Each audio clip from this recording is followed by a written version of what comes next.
ஸ்லீப்ன்றது ஒரு மெடிசன். காலையில எந்திரிச்ச உடனே வந்து நம்மளோட யூரின் வந்து கொஞ்சம் கலர் மாறி போறத பார்க்கலாம். நம்மளுடைய பிரீத்திங் வந்து பேட் பிரெத்தா இருக்கும். நம்மளோட கண்களில் பார்த்தீங்கன்னா ஸ்டிக்கினஸ் வந்திருக்கும். இதெல்லாம் ஏன் வருது? ஏன்னா தூங்கும் போது நம்ம உடம்பு தன்னைத்தானே வந்து கிளீன் பண்ணுது, டீடாக்ஸ்ன்னு சொல்லுவோம். இது மட்டும் இல்லாமல் தூங்கும் போது தான் நம்மளோட செல் ரிப்பேர் ஆகுது, நம்மளுடைய இம்யூனிட்டி பூஸ்ட் ஆகுது, க்ரோத் ஹார்மோன்னு சொல்லுவோம். குழந்தைங்களுக்குலாம் ரொம்ப ரொம்ப இம்பார்ட்டன்ட். ஸோ அதனால தான் குழந்தைங்களை 8 மணி நேரம் 9 மணி நேரம் தூங்கணும்னு நம்ம சொல்கிறோம்.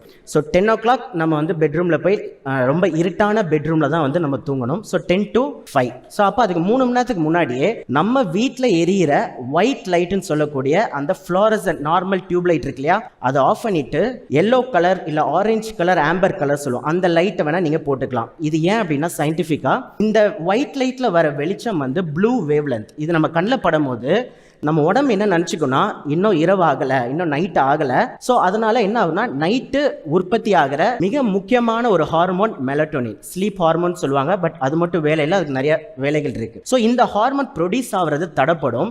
அதனால தான் நிறைய பேர் வந்து தூக்கம் வர மாட்டேங்குது. இன்னும் தூக்கம் வரலன்னு திருப்பி நீங்கள் ஃபோனு செல்ஃபோன் பண்ணும்போது இன்னும் வந்து உங்கள் பாடி வந்து கன்ஃபியூஸ் ஆகும்போது இந்த சிர்காடியம் ரிதமே கொலாப்ஸ் ஆகுது. ஸோ 7 மணிக்கு மேலே முடிஞ்ச அளவுக்கு ஒயிட் லைட்டை கட் பண்ணிட்டு நீங்கள் அதுக்கு பதிலாக இந்த மாதிரி ஆரஞ்சு எல்லோ கலர் லைட்டை பயன்படுத்துறது நல்லது. ஸோ அடுத்து வந்து 30 minutes எக்ஸ்போஷர். காலையில் எந்திரிச்ச உடனே நீங்கள் பண்ணக்கூடிய மிக முக்கியமான ஒரு வேலை என்னன்னா, ஒரு பால்கனிலையோ மொட்டை மாடியில போயிட்டு எக்ஸ்போஷர் டு சன்லைட். ஏன் இதுமே என்னன்னா சன்லைட் அந்த வெளிச்சம் நம்ம உடம்புலையும் நம்ம கண்கள்ல அந்த லைட் படும் போது நம்ம உடம்புக்கு அப்பதான் தெரியும் விடிஞ்சிருக்குன்ட்டு. இல்லைனா திருப்பி அந்த காலையில சுரக்கக்கூடிய ஹார்மோன்கள்ல இம்பேலன்ஸ் நடக்குது. ஸோ அப்போ கண்டிப்பா 30 நீங்க வாக்கிங் பண்ணலாம், இல்லை நீங்க ஒர்க்கே படிக்கிறீங்கன்னா மொட்டை மாடிக்கு போய் படிக்கலாம். ஸோ 30 minutes சன்லைட் இருக்கணும். அடுத்து do not eat first 2 hours. காலை எந்திரிச்ச உடனே ஸ்நாக்கிங் பண்ற ஹேபிட் எல்லாருக்குமே இருக்கும். பட் ஒரு 2 மணி நேரம் தண்ணி தவிர வேற எதுவும் குடிக்க வேண்டாம். பிகாஸ் காலையில உங்களோட நிறைய ஆக்டிவிட்டிஸ் உடம்புக்குள்ள நடக்கும், அது டிஸ்டர்ப் ஆகும். ஸோ ஃபர்ஸ்ட் 2 hours எதுவுமே சாப்பிட வேணாம். நெக்ஸ்ட் வந்து பாத்தீங்கன்னா have a consistent meal time. காலையில ஒரு 9 மணிக்கு பிரேக்ஃபாஸ்ட், மதியம் ஒரு 1 மணிக்கு லஞ்ச்,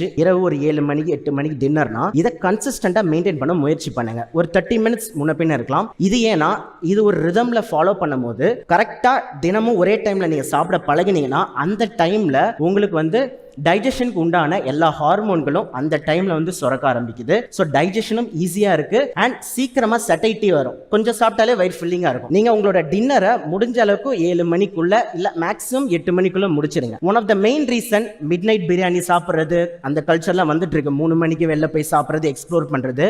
என்ன ஆகும், நைட்டு 12 மணிக்கு சாப்பிட்டீங்கன்னா இன்சுலினே இல்லை. அப்ப அந்த சாப்பாடுல இருக்க சர்க்கரை எங்க போகும்? ரத்தத்திலே சுத்திட்டு இருக்கும். இதுதான் one of the main cause of prediabetes. So pillar 2 வந்து அடிக்குவேட் ஆக்டிவிட்டி. தேவையான அளவுக்கு எக்ஸசைஸ் ஏன் பண்ணணும்? எக்ஸசைஸ் இம்பார்ட்டன்ட், எல்லாருக்குமே தெரிஞ்ச விஷயம். ஆனால் இதுக்கு பின்னாடி இருக்க ரீசன் என்ன? 3 காரணத்துக்காக நம்மளுக்கு பிடிக்குதோ இல்லையோ பேசிக் ஃபார்ம் ஆஃப் எக்ஸசைஸ் பண்ணணும்.